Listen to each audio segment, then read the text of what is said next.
একটা গরু 2 লাখ টাকা কিনলে দুধ দেয় প্রায় 20 লিটার 25 লিটার। 20 লিটার দুধ দিলে দৈনিক 100 করে দিলে 2000 টাকা। এই ধারাবাহিকতা আপনার একটা গরুতে মোটামুটি ভালো একটা অ্যামাউন্ট পাওয়া যায়। এই হিসেবে বছর শেষে বাছুর থাকে।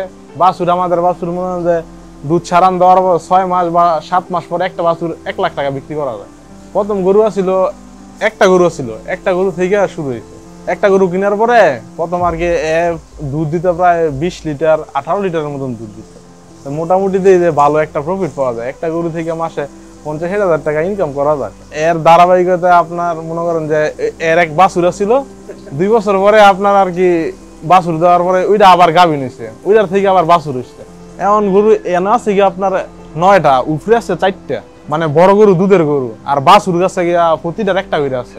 দুধের গরু আছে আপনার 17টা, বাছুর আছে গিয়া আপনার 17টার মতন। গাভীর মধ্যে যদি ইনভেস্ট করি দেখলাম এর মধ্যে কোনো বাকি নেই, নগদ দিনের টাকা দিনে।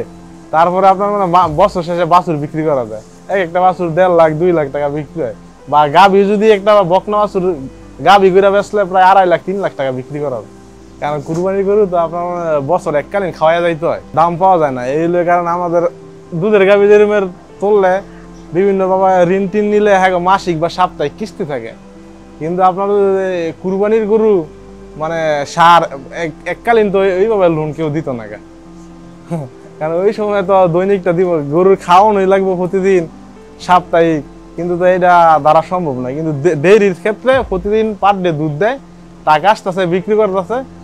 এই থেকে মনে করেন যে আপনার গরুর খাবার হয়, আবার কিস্তি ঋণ পরিশোধ করা যায়, আবার আমরাও খাইতে পারি, আবার বছর শেষে আমাদের কিছু আয়ও থাকে। খাবার দাবার আপনার হচ্ছে গিয়া গমের ভুসি আছে, তারপরে সয়াবিনের ভুসি, আবার হচ্ছে গিয়ে বুটের ভুসি, আর হচ্ছে গিয়ে আপনার ভুট্টার পাখি। ঘাস আছে প্রায় এবার হচ্ছে 10 বিঘার মতন। প্রত্যেক দিন তো আর খাবার আনি না, সপ্তাহে মানে সপ্তাহে মনে করেন যে এবার হচ্ছে প্রায় 30,000 টাকার মতন 30-40,000 টাকার মতন খাবার লাগে প্রতি সপ্তাহে। দুধের গরু তো মাঝে মাঝে আপনার ম্যাস্টাইটিস হয়, মানে ওলান শক্ত হয়ে যায়।